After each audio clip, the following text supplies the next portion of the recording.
намын их хурл оролцож намын нөрмийн шинжилгээг эзэгч байгаа тулд манай армус ажиллаж байгаа олон намын үүрийн дарга намын гэрийн гишүүд маань өнөөдрийн ардчилсан өөрийн дарганы холбооноос зохиогдож байгаа энэ хэлцүүлэгт оролцож байгаа түүнээс баярлалаа.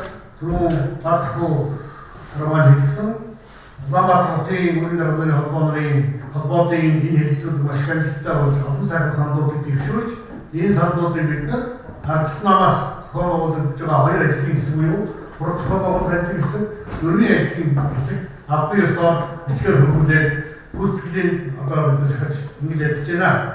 За аймаг орноттой холбоотой маш олон чухал асуудал байгаа боломжтой. Тэр дундаа намын боловсролын асуудалтай холбоотой сайн асуудал хөндөгдөж байна. Намын боловсролын бодлого гэдэг намынхаа гишүүнчлэлээр тулгуурласан.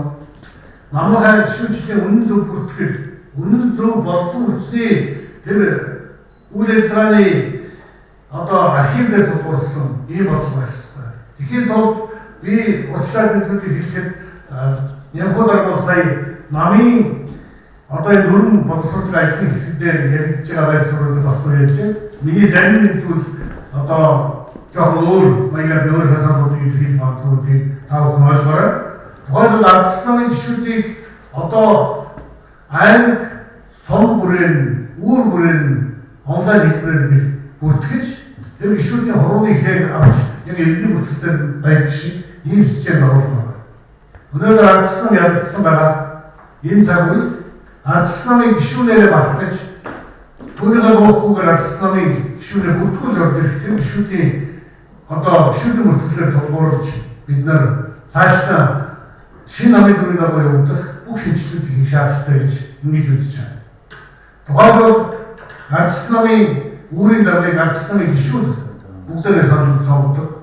Ингээд шатшаатандаа бүх гишүүдийн оролцоод байгаа буюу намын үүрийн гишүүд би өөрийнхөө даргыг сонгосон, би сумынхаа намын даргыг сонгосон, би аймагийнхаа намын даргыг сонгосон, би тойрныхаа зөвлөлийн даргыг сонгосон, би ардчилсан намын даргыг сонгосон, миний сонголт байсан, би энэ намын төлөө, энэ сонгосон даргийнхаа төлөө хоёрын сэтгэлээр ажиллах гэсэн ийм зүйлийг бид нар цаашдаа дөрмөнөр тусаж ажиллах гэсэн ийм миний байдлаар